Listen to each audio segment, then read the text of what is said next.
ہم اس دنیا کے اندر آئے ہیں ایک شاندار آخرت بنانے کے لیے. ہم اس دنیا میں کیوں آئے ہیں؟ ایک شاندار آخرت بنانے کے لیے. جو اس نیت سے دنیا میں زندگی گزارتا ہے اللہ رب العزت دنیا اس کی خود بناتے ہیں. انسان اپنی محنت سے اپنی دنیا نہیں بنا سکتا. انسان اپنی محنت سے اپنی دنیا نہیں بنا سکتا. وہ اپنے آپ کو نہیں بنا سکتا تو باقی دنیا کیا بنائے گا؟ ٹھیک ہے، میں چاہوں کہ میری جوانی کبھی بڑھاپے کی طرف نہ جائے، یہ ہو نہیں سکتا. میرا اپنے اوپر تو زور چلتا نہیں ہے. نہ میں اپنی مرضی سے آیا، نہ اپنی مرضی سے رہ رہا ہوں، اور نہ اپنی مرضی سے دنیا سے جاؤں گا. یہ کیسی دنیا ہے کہ اس کی کوئی بھی چیز میرے قابو میں نہیں ہے. آپ یہاں رہتے ہیں، میں کراچی میں رہتا ہوں، کوئی لاہور میں رہتا ہے، کوئی پنڈی میں رہتا ہے، اور آپ کو پتہ ہے کہ یہاں آپ اپنی مرضی سے نہیں آئے ہوئے. یہ بھی بڑی عجیب بات ہے. قرآن میں اللہ فرماتے ہیں 5 چیزیں ایسی ہیں جس کے بارے میں کوئی نہیں جانتا. جو اس کے بارے میں جو بات کر رہا ہے سب غلط کر رہا ہے. 5 چیزیں کون سی ہیں؟ سب سے پہلے ان اللہ عنده علم الساعہ. اللہ کہتے ہیں سوائے اللہ کے کوئی نہیں جانتا قیامت کب آئے گی. وَيُنَزِّلُ الْغَيْثَ. بارش نے کب کہاں اور کتنا برسنا ہے کوئی نہیں جانتا. رزق کس کے پاس کتنا پہنچے گا اللہ فرماتے ہیں کوئی نہیں جانتا، صرف میں جانتا ہوں.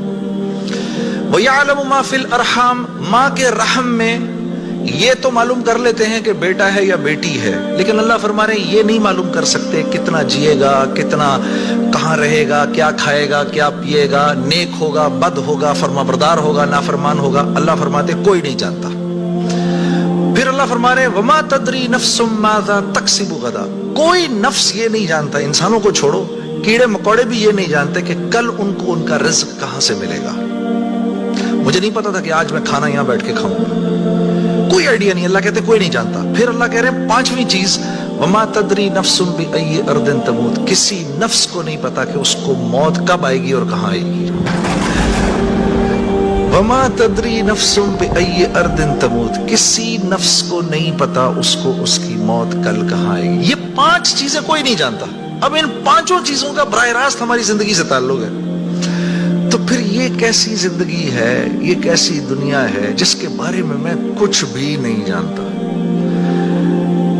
تو اللہ رب العزت نے دنیا کا بننا بگڑنا یہ انسان کے ہاتھ میں نہیں رکھا. یہ انسان کے ہاتھ میں نہیں رکھا. اور اختیار کتنا دیا؟ ہم کہتے ہیں نا بھائی انسان کو اختیار ہے. بھائی اختیار کتنا دیا؟ اختیار اتنا دیا. کسی نے حضرت علی کرم اللہ وجہ سے پوچھا کہ حضرت یہ میرے پاس دنیا میں کتنا اختیار ہے؟ کہا ایک ٹانگ اٹھاؤ اپنی. تو اس نے اپنی ایک ٹانگ اٹھا لی. کہا جی دوسری اٹھاؤ. کہا جی وہ نہیں اٹھا سکتا. کہا بس اتنا اختیار ہے تیرے پاس. انسان کے پاس اتنا اختیار ہے.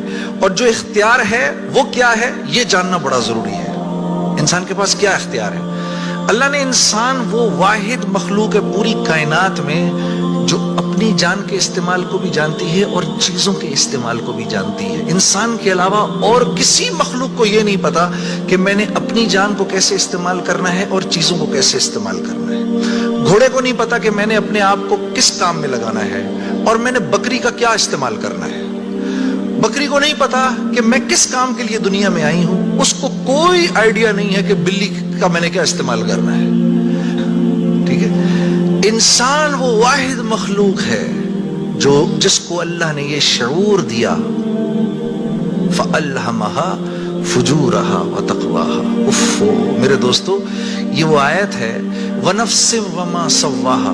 اچھا چل کسی کی قسم نہیں مانتا تو میرے بندے مجھے تیری جان کی قسم. فَأَلْهَمَهَا فُجُورَهَا وَتَقْوَاهَا.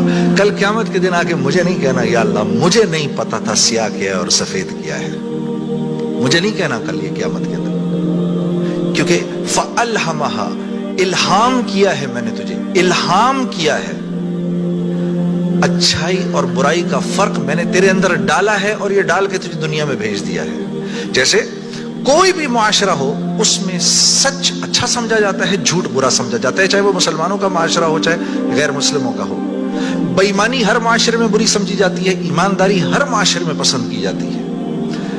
راست بازی، سچائی، بینگ اپ رائٹ یہ ہر معاشرے میں پسند کیا جاتا ہے، اور ظلم ہر معاشرے میں برا سمجھا جاتا ہے. جسٹس ہر معاشرے میں اچھا سمجھا جاتا ہے، قتل ہر معاشرے میں برا سمجھا جاتا ہے.